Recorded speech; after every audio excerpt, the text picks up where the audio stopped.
5 కోట్ల ఆంధ్రులు గెలిచిన రోజు చరిత్రలో చిరస్మరణీయమైన రోజు. టీం 11 మినహా యావత్ భారతదేశం అమరావతికి అండగా నిలిచింది.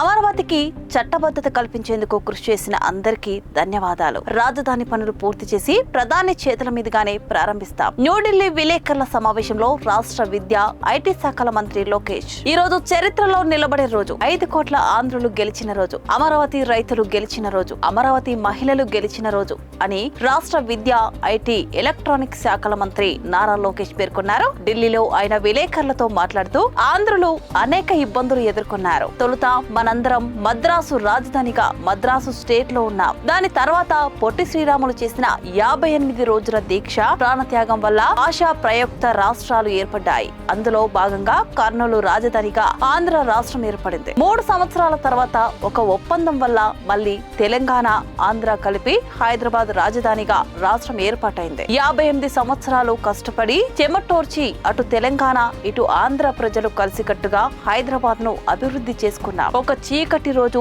పార్లమెంటులో ఎలాంటి చర్చ జరగకుండా టీవీలు కట్టేసి తలుపులు మూసేసి ఆంధ్ర రాష్ట్రాన్ని అడ్డగోలుగా విభజించారు. మెడపట్టి బయటకు గెంటేశారన్న బాధ ఉంది. ఆనాడు చంద్రబాబు నాయుడు ప్రతిపక్ష నేతగా ఉన్న సమయంలో 2 ప్రాంతాలకు న్యాయం చేసి ముందుకు వెళ్ళండి, లేకపోతే విభజన వల్ల ఒక ప్రాంతం లబ్ధి పొందిన మరో ప్రాంతం తీవ్రంగా నష్టపోతుందని చెప్పారు. అయినా వినకుండా ఏకపక్షంగా ఆంధ్ర రాష్ట్రాన్ని విభజించారు. నేను పుట్టి పెరిగింది తెలంగాణలోనే.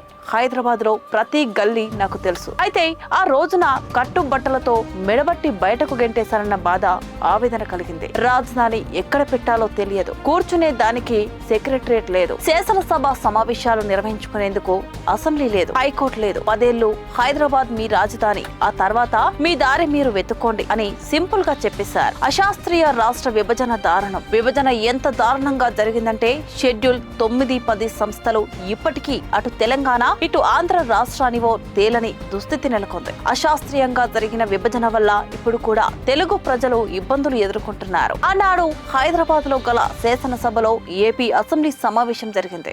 ఆ సమావేశంలో ముఖ్యమంత్రి చంద్రబాబు నాయుడు చాలా స్పష్టంగా అటు ఉత్తరాంధ్రకు, ఇటు రాయలసీమకు సమ దూరంలో రాజధాని ఉండాలి, ఆ రాజధాని అమరావతి అని ఆనాడు ప్రకటించారు. ఆ సమయంలో అభివృద్ధి వికేంద్రీకరణ చేసి చూపిస్తామని చెప్పారు. అందులో భాగంగా రైతులు ముందుకొచ్చారు.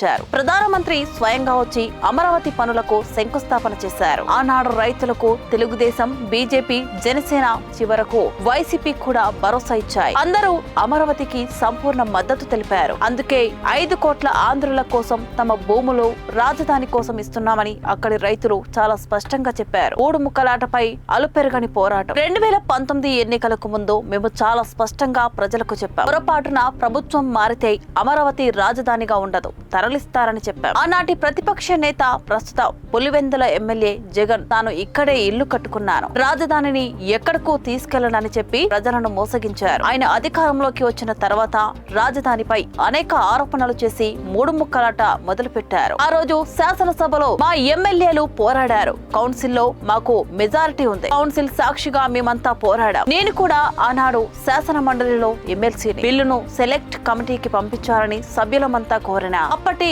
లెజిస్లేటివ్ అఫైర్స్ మంత్రి బొత్స సత్యనారాయణ చైర్మన్ సంతకం లేకుండా బిల్లు పాస్ అయిందని చెప్పి గవర్నర్ ఆమోదానికి పంపించారు. తెలుసో తెలియకో గవర్నర్ ఆ రోజు పర్మిషన్ ఇచ్చారు. మేము న్యాయ పోరాటం చేయగా వారు తప్పు చేశారని కోర్టు అక్షింతలు వేసింది. రైతులను వెంటాడి వేధించారు. ఆ రోజు నుంచి ప్రజా రాజధాని కోసం ఉద్యమం మొదలైంది. పెద్ద ఎత్తున రైతులు, మహిళలు రోడ్డుపైకి వచ్చి 5 కోట్ల ఆంధ్రుల కోసం పోరాడారు. ఉద్యమించినందుకు వారిని అన్ని రకాలుగా అవమానించారు, వారిపై దాడి చేశారు. శాంతియుతంగా వారు అమరావతి నుంచి తిరుమలకు, సింహాచలంకు పాదయాత్ర చేయాలన్న అనేక ఇబ్బందులు పెట్టారు, అవమానించారు. రాజధాని గ్రామాల్లో ప్రజలు స్వస్థలాల్లో తిరగాలంటే ఆధార్ కార్డు చూపించాల్సిన పరిస్థితులు కల్పించారు. 5 ఏళ్లు 144 సెక్షన్ పెట్టారు. ప్రజలను అన్ని రకాలుగా వేధించారు. 5 కోట్ల ఆంధ్రులు అదంతా ప్రత్యక్షంగా చూశారు. అందుకే వారిలో ఆవేదన, బాధ కలిగాయి. ఆనాడు మేం చాలా స్పష్టంగా ఒకే రాష్ట్రం, ఒకే రాజధాని అమరావతి, అభివృద్ధి వికేంద్రీకరణ చేసి చూపిస్తామని చెప్పాం. అదే నినాదంతో మేమంతా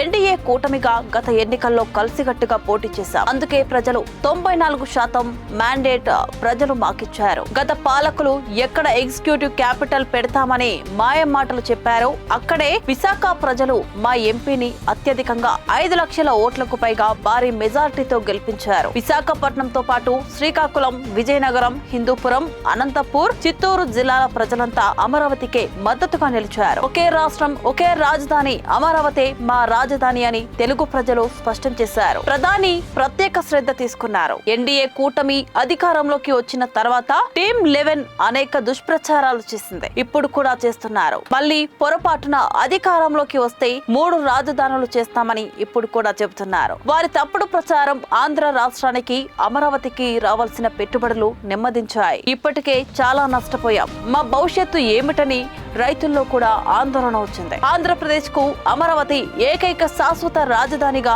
చట్టబద్ధత ఉండాలని రైతులంతా కోరారు. అందులో భాగంగా ఒక స్పెషల్ సెషన్ పెట్టుకుని రోజంతా దీనిపై చర్చించాం. అమరావతి శాశ్వత రాజధానిగా ఉండాలని ఏకగ్రీవంగా శాసనసభలో తీర్మానం తీసి పార్లమెంటుకు పంపించాం. ప్రధాని నరేంద్ర మోదీ, హోంమంత్రి అమిత్ షా ప్రత్యేక శ్రద్ధ తీసుకుని పార్లమెంట్ లో బిల్లు పాస్ చేయించేందుకు చొరవ చూపారు. యావత్ భారతదేశం అండగా నిలిచింది. ఒకే ఒక్క పార్టీ తప్ప మొత్తం భారతదేశం ఆంధ్ర రాష్ట్రానికి అండగా నిలబడ్డారు. చాలా మంది ఈ రోజు రాజ్యసభలో మాట్లాడుతూ అమరావతికి మద్దతు ఇవ్వడం ప్రారంభం మాత్రమే, అంతా ఆంధ్రప్రదేశ్ కు అండగా నిలబడాలని, ఇప్పటికే అనేక ఇబ్బందులు ఎదుర్కొందని, 5 ఏళ్లు చాలా నష్టపోయింది. టీం 11 పార్టీ మినహా మేమంతా అండగా ఉంటామని అన్ని పార్టీలు కలిసిగట్టుగా మద్దతునిచ్చాయి. బీజేపీ, జనసేన, జేడీయూ, అటు పక్కన కాంగ్రెస్, టీఎంసీ, ఆప్, ఎస్పీ అందరూ ముక్త కంఠంతో ఏపీ శాశ్వత రాజధాని అమరావతి అని మాట్లాడారు. ఈ రోజు కూడా రాజ్యసభలో కరెక్ట్ గా 11 పార్టీలు మాట్లాడాయి. గత పాలకులు చేసిన పొరపాట్లకు గాను 11 నెంబర్ వారిని వెంటాడుతుంది. ఒక పార్టీ మాత్రం వాకౌట్ చేసింది. అది ప్యాషనో మరేమిటో సిసిడి క్రెడిట్ చోరీ డిజార్డర్ ఉన్న వ్యక్తిని మీరంతా అడగాలి. మొత్తం భారతదేశం ఈ రోజు ఆంధ్రులకు అండగా నిలబడింది. ఇందుకు రాష్ట్ర ప్రజలంతా గర్వపడాలి. మాపై ఉంచిన నమ్మకాన్ని నిలబెట్టుకుంటాం. తప్పనిసరిగా అమరావతి పనులు పూర్తి చేస్తాం. ప్రధానమంత్రి మోదీజీని తీసుకెళ్లి నూతన రాజధానికి రిబ్బన్ కటింగ్ చేయించే బాధ్యత ఎన్డీఏ ప్రభుత్వం తీసుకుంటుంది. 5 కోట్ల ఆంధ్రులు గర్వపడే విధంగా అమరావతిని అభివృద్ధి చేస్తాం. రాజధానితో పాటు అన్ని ప్రాంతాలను అభివృద్ధి చేసే బాధ్యత తీసుకుంటామని లోకేష్ వివరించారు. విలేకరుల ప్రశ్నలకు మంత్రి లోకేష్ సమాధానాలు. లోక్సభలో చర్చ టీవీలో చూశారు. రాజ్యసభ చర్చ ప్రత్యక్షంగా చూశారు. మీరు ఎలా ఫీల్ అయ్యారు? అపోహలు తొలగిపోయాయి. రైతులు, మహిళలు చేసిన పోరాటం ఫలించింది. ఇక అభివృద్ధి దిశగా ముందుకెళ్లబోతున్నాం. నాకు చాలా ఆనందంగా ఉంది. అందుకే ఎంపీలంతా నిలబడి పార్లమెంటుకు నమస్కరించారు. అమరావతిని 5 కోట్ల ఆంధ్రులను కాపాడింది పార్లమెంటే. దేశంలోని అన్ని పార్టీలు ఈ బిల్లుకు మద్దతిచ్చాయి. కాబట్టి భవిష్యత్తులో దీనిని కదల్చడానికి అవకాశం లేదని అనుకోవచ్చా? 100% నేను చెప్పిన మాటలను డే టైం రాసి పెట్టుకోండి. యావత్ భారతదేశం 5 కోట్ల ఆంధ్రుల కోసం ఒకే రాష్ట్రం, ఒకే రాజధాని, జై అమరావతి నినాదించింది. ఇక ఎవరూ రాజధానిని తాకలేరు. తాము వస్తే రాజధాని మారుస్తామని జగన్ అంటున్నారు కదా. నిన్న ఆయన ప్రెస్ మీట్ చూసి నాకు డౌట్ వచ్చింది. నేనే కష్టపడ్డాను, పార్లమెంటుకు బిల్లు తీసుకొచ్చారని అంటాడేమోనని అనుకున్నా. ఎందుకంటే ఆయనకు క్రెడిట్ చోరీ డిజార్డర్ అనే జబ్బు ఉంది. ఆర్సెనల్ మిట్టల్ ప్లాంట్ విషయంలో ఆయన చెప్పిన మాటలే ఇందుకు నిదర్శనం. తొలుత ఆ పరిశ్రమ యాజమాన్యం వేరే రాష్ట్రానికి కమిట్ అయింది. లోకేష్ ప్రజలను మోసగిస్తున్నాడని నా పేరును ప్రస్తావిస్తూ చెప్పారు. అదే వ్యక్తి ఫౌండేషన్ తర్వాత దావోస్ నేనే మాట్లాడి ఆ కంపెనీని తీసుకొచ్చారని అన్నారు. ఆయనను ఏమనాలో అర్థం కావడం లేదు. ఇక ఎట్టి పరిస్థితుల్లో ఆయన అధికారంలోకి రాడు. ప్రజలు కూడా అప్రమత్తంగా ఉండాలి. ప్రభుత్వ కొనసాగింపు చాలా ముఖ్యం. సుదీర్ఘంగా ఒకే పార్టీ అధికారంలోకి ఉండటం వల్లే ఈ రోజు గుజరాత్ ఎంతో అభివృద్ధి చెందింది. ఒడిశాలో కూడా అదే జరిగింది. ఇప్పుడు ఆంధ్ర రాష్ట్రానికి కూడా ప్రభుత్వ కొనసాగింపు చాలా అవసరం. 21 నెలల్లో ఎన్ని పరిశ్రమలు ఏపీకి తెచ్చామో చూడండి. ఇంతలా పెట్టుబడులు వస్తాయని ఎవరైనా ఊహించారా? Cognizant, Google, TCS, Infosys, solar cell manufacturing కంపెనీలు, ఏసీలు తయారు చేసే కంపెనీలు తీసుకొచ్చాం. భారతదేశంలో అతిపెద్ద స్టీల్ ప్లాంట్ ను తెచ్చాం. ఇంకా అనేక పరిశ్రమలు రాబోతున్నాయి. ఇవన్నీ రావడానికి మాకు ఒక బ్రాండ్ ఉంది. ఆ బ్రాండ్ పేరే చంద్రబాబు నాయుడు. జగన్ చెప్తున్న మావిగన్ పై మీ అభిప్రాయం ఏమిటి? ఆయన వైజాగ్ లో ఉందామని ఇల్లు కట్టడానికి ప్రయత్నించారు. దానిని కూడా సరిగా పూర్తి చేయలేకపోయాడు. కేవలం ఒక్క ఇల్లు కట్టలేని వ్యక్తి రాజధాని నిర్మిస్తారా? 5 ఏళ్లలో ఆయన రాష్ట్రంలో కనీసం ఒక్క రోడ్డైనా వేశారా? కనీసం గోతులైనా పూడ్చారా?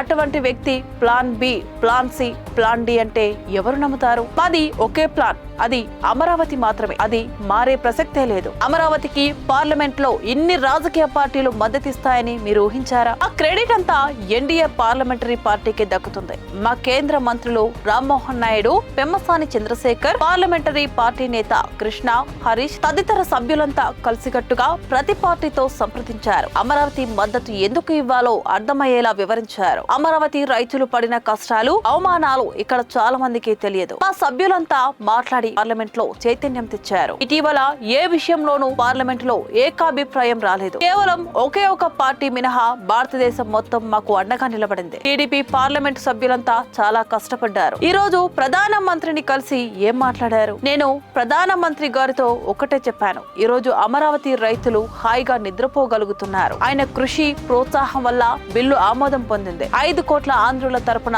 ధన్యవాదాలు తెలిపాను. ప్రధాని అందిస్తున్న సహకారం వల్ల అమరావతి, పోలవరం, గోగుల్, ఆర్సెలర్ మిట్టల్ వంటి అనేక ప్రాజెక్టులు రాష్ట్రానికి వచ్చాయి. ప్రధాని స్పందిస్తూ, వ్యక్తులు, అధికారం శాశ్వతం కాదు, వ్యవస్థ శాశ్వతం. ఆ వ్యవస్థను మనం పటిష్టంగా ముందుకు తీసుకెళ్లాలి. వ్యవస్థలు దెబ్బతింటే దేశం దెబ్బతింటుంది. ఇది కరెక్ట్ కాదని చెప్పారు. భోగాపురం ఎయిర్పోర్ట్ పనులు శరవేగంగా పూర్తవుతున్నాయి. మీరు రావాలని కోరగా తప్పనిసరిగా వస్తానని చెప్పారు. మా ఎంపీలందరితో ప్రధాని ఈ రోజు ఫోటోలు దిగారు. మీరంతా హ్యాపీగా ఉన్నారా అని అడిగారు. ఆంధ్ర రాష్ట్ర ప్రజలు, అమరావతి రైతులు సంతోషంగా ఉన్నారని చెప్పారు. 2014లో ఆయన గుజరాత్ ముఖ్యమంత్రిగా ఉండి ఏపీకి ప్రచారానికి వచ్చినప్పుడు ఆయన బిడ్డను బతికించారు, తల్లిని చంపేశారని అన్నారు. ఇప్పటికీ ఆయన ఆ మాటలను గుర్తు పెట్టుకున్నారు. ఆంధ్ర రాష్ట్రాన్ని సొంత కాళ్లపై నిలబడే వరకు ఆదుకోవాలని ఆయన భావిస్తున్నారు. చంద్రబాబు టెక్నాలజీలో వెరీ గుడ్. ఆయన అనుకుంటే ఏదైనా సాధిస్తారు. ప్రాజెక్టులన్నీ గ్రౌండ్ చేస్తే దేశానికి తిరిగి మీరు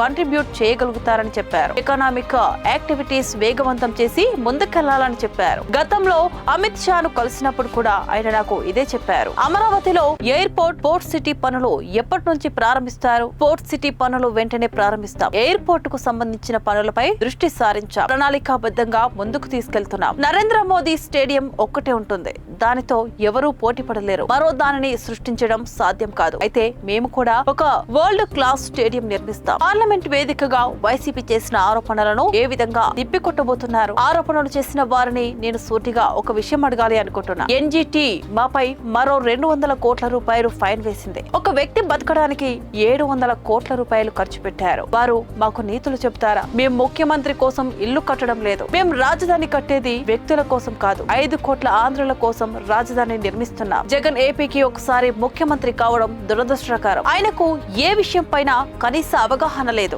జాతీయ రహదారి, అమరావతి రహదారులను పోల్చి ఎక్కువ ఖర్చు పెడుతున్నామని చెప్తున్నారు. 8 లైన్ల రహదారుల నిర్మాణంలో మేము NHAI తో సమానంగానే ఖర్చు చేస్తున్నాం. అయితే 2 లైన్ల రోడ్లను అమరావతిలో 8 లైన్ల రోడ్లతో పోల్చి ఎక్కువగా ఖర్చు చేస్తున్నామని ఎలా చెబుతారు? కనీసం కామన్ సెన్స్ ఉండాలి కదా. 2014 నుంచి 19 మధ్య వేసిన రోడ్లపై ఒక్క గొయ్యి కూడా పడలేదు. ముందు చూపుతో అత్యుత్తమ ప్రమాణాలతో నిర్మించాం. ప్రపంచ స్థాయి రాజధాని నిర్మించి తీరుతాం. 30 లక్షల మంది వచ్చి అక్కడ నివసించినా సరిపోయే విధంగా రోడ్లు, అండర్ గ్రౌండ్ డ్రైనేజీలు నిర్మిస్తున్నాం. భవిష్యత్తులో మెట్రో పెట్టడానికి కూడా అవకాశం ఉండే విధంగా ప్రణాళికలు రూపొందించి రోడ్ల నిర్మాణం చేపట్టాం. ఇప్పుడున్న వైసీపీ నేతలే 5,000 ఎకరాల ఎయిర్పోర్ట్ అవసరమా అని ప్రశ్నించారు. ఇప్పుడు హైదరాబాద్ ఎయిర్పోర్ట్ చూడండి. ఇదే విజనరీకి, ప్రిజనరీకి మధ్యన ఉన్న వ్యత్యాసం. 5 కోట్ల ఆంధ్రులు ఈ విషయాన్ని గమనించాలి. అమరావతి తొలి దశ పనులు ఎప్పుడు పూర్తి చేయబోతున్నారు? 2 ఏళ్లలో పూర్తి చేస్తాం. పోలవరం కూడా